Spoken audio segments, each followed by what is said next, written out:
VVPAT यानी voter verified paper audit drill को लेकर अब सुप्रीम कोर्ट ने सरकार और चुनाव आयोग को नोटिस भेजा है। दरअसल सुप्रीम कोर्ट में याचिका दाखिल हुई थी जिसमें सभी वीवीपैट पेपर स्लिप की गणना या काउंटिंग की मांग की गई थी। इस संबंध में अदालत ने जवाब मांगा है। जस्टिस BR गवई और जस्टिस संदीप मेहता की बेंच इस मामले में सुनवाई कर रही थी।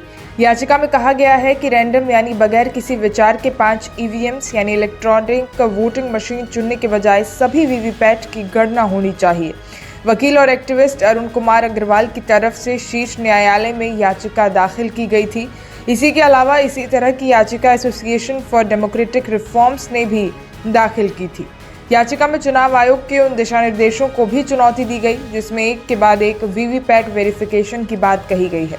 याचिका में कहा गया है कि अगर साथ वेरिफिकेशन किया जाए और गणना में ज्यादा अधिकारियों को तैनात किया जाए तो वीवीपैट वेरिफिकेशन महज 5 से 6 घंटों में पूरा हो सकता है।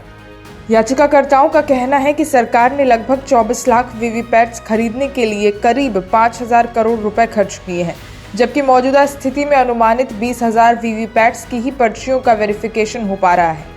याचिका में कहा गया कि कई विशेषज्ञ इस विषय में कई प्रश्न उठा चुके हैं और EVM तथा वीवीपैट के मतों में बड़ी संख्या में विसंगतियों की सूचनाएं विगत में आती रही हैं।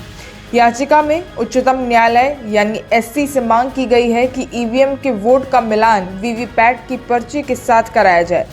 वीवीपैट की पर्चियों की पुष्टि बारी बारी से कराने के आयोग के अगस्त 2023 के दिशा निर्देश को निरस्त किया जाए।